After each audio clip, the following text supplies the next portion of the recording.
నమస్తే, welcome to frankly with Telakapalli. సమకాలీన రాజకీయ అంశాలు, లేటెస్ట్ పొలిటికల్ అప్డేట్స్ అందించడానికి మనతో పాటుగా సీనియర్ సంపాదకులు తెలకపల్లి రవి గారు సిద్ధంగా. రవి గారు నమస్తే సార్. నమస్తే వర్మ. సార్, ఏపీ పోలీసులు కీలుబొమ్మలు అని మాట్లాడే పరిస్థితి.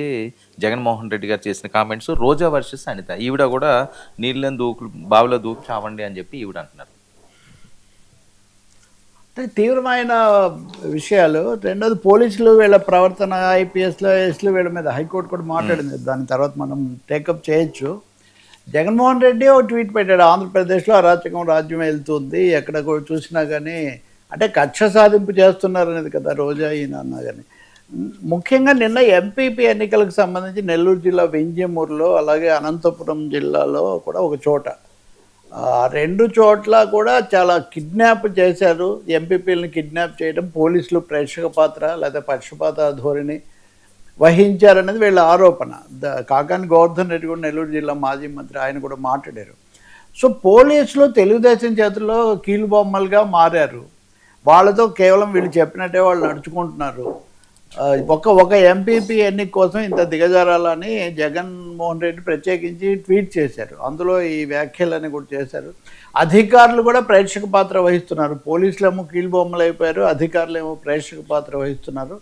ఫలితంగా ఆంధ్రప్రదేశ్లో పరిస్థితులు, శాంతి భద్రతలు లేదా రాజకీయ వ్యవహారాలు, ఎన్నికలు ఇవన్నీ కూడా బూటకంగా మారిపోతున్నాయి. ఒక ఉప ఎన్నిక కోసం ఎందుకు ఇంత చేస్తున్నారు అనేది ఆయింది.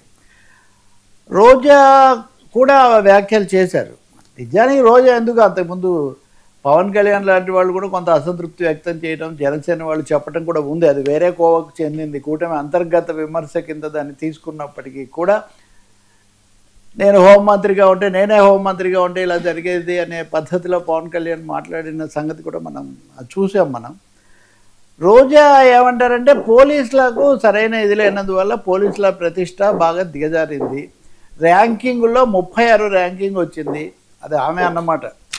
ఏపీ పోలీసులకు సమర్థత ఈ విషయంలో 36 ర్యాంక్ వచ్చింది. ఎమర్జెన్సీ ప్రతిస్పందన విషయంలో ఇంకా చాలా తక్కువలో ఉంది.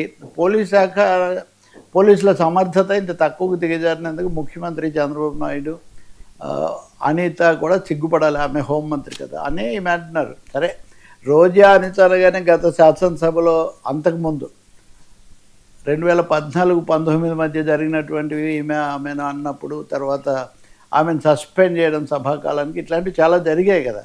కాబట్టి అనిత, రోజాని వ్యక్తిగతంగా కాకుండా పోలీస్ శాఖ మీద ప్రతిపక్షాల యొక్క తీవ్ర విమర్శ అన్నది ఇక్కడ ముఖ్యంగా కనిపిస్తుంది. ఖచ్చితంగా ఈ విషయంలో మొన్న కలెక్టర్ల సమావేశంలో కూడా అసంతృప్తి అది వ్యక్తమైంది. ఇంకా అనేక చోట్ల అనేక ఘటనలు కూడా మహిళల మీద జరిగేవి, ఇట్లాంటివన్నీ ఉన్నాయి. వీటన్నిటికీ ఎవరు ఎంత కారణము, లేకపోతే ఎక్కడ పై అధికారులు వైఫల్యము, ఇట్లాంటివి ఏమున్నా దీన్ని రాజకీయంగానే కాకుండా సమర్థత సమీక్ష రీత్యా కూడా తీసుకోవాల్సినటువంటి అవసరం ఉంది. ఉదాహరణకు మొన్న కొంతమంది వైసీపీ వాళ్ళని అరెస్ట్ చేసిన వాళ్ళను నడిపించుకుపోయారు. ఇది సుప్రీంకోర్టు ఉత్తర్వులకు వ్యతిరేకం, ఆదేశాలకు వ్యతిరేకం అని వీళ్ళు అంటే, మాకు వాహనం లేనందువల్ల నడిపించుకుని పోయాము అని హరీష్ గుప్తా డీజీపీ గారు సమాధానం చెప్పారు.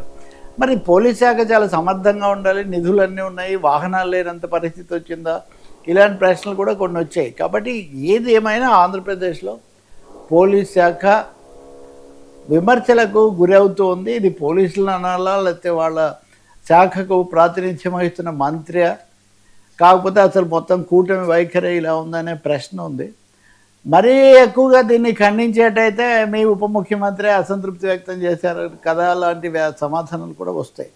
చూద్దాం. అనిత కూడా బాగా గట్టిగా జవాబు చెప్తారు. కాబట్టి అవి నిన్ననే పాస్బుక్లు విడుదల చేస్తూ జగన్ హయాంలో బొమ్మలు ఎలా పెట్టారు, ఆ విషయాలు కూడా మేము మాట్లాడారు.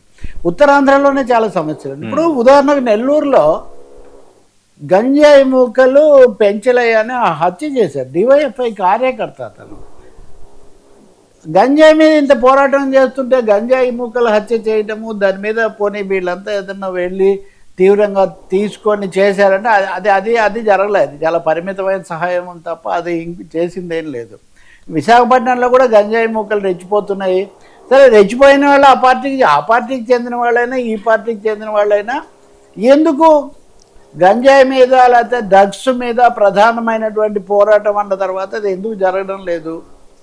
ఆ సీజ్ ది షిప్ దగ్గర నుంచి మొన్న కూడా ఒక షిప్లో పట్టుకున్న దగ్గర నుంచి ఈ కథనాలు భిన్న కథనాలు రావటం, అవన్నీ అర్థంతరంగా ఆగిపోవటం ఎక్కడ సంభవిస్తుంది, ఇలాంటి ప్రశ్నలన్నీ అయితే ఉన్నాయి.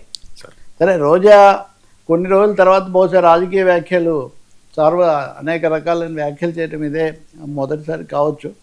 అక్కడే ఆ రాయలసీమ నది నిన్న మనం చర్చించిన అంశం కూడా వచ్చింది. నిన్న మనం చర్చించాక సుప్రీంకోర్టు మీరు పరిష్కరించుకోవచ్చు కదా ఇది ఎందుకని వాళ్ళు కూడా చెప్పారు. మీరు రోజా ఇంటి దగ్గరే కేసీఆర్ అప్పుడు మాట్లాడారని వీళ్ళ ఆరోపణ. ఇది అది ఎప్పుడు రేవంత్ రెడ్డి ఎప్పుడు అంటుండేవాడు. వాళ్ళిద్దరు కూడా గతంలో తెలుగుదేశంలో పనిచేసిన వాళ్ళు ఇద్దరు ఆ పార్టీలో లేరు. కానీ అందువల్ల చాలా క్రాస్ కరెంట్స్ అయితే ఈ విషయంలో ప్రవహిస్తున్నట్టుగా కనిపిస్తుంది. But it serious. I think ఇంకో 2 రోజుల పాటు మీడియా కనీసం ఒక రోజుకైతే మేత అందించినట్టే మనం భావించాలి.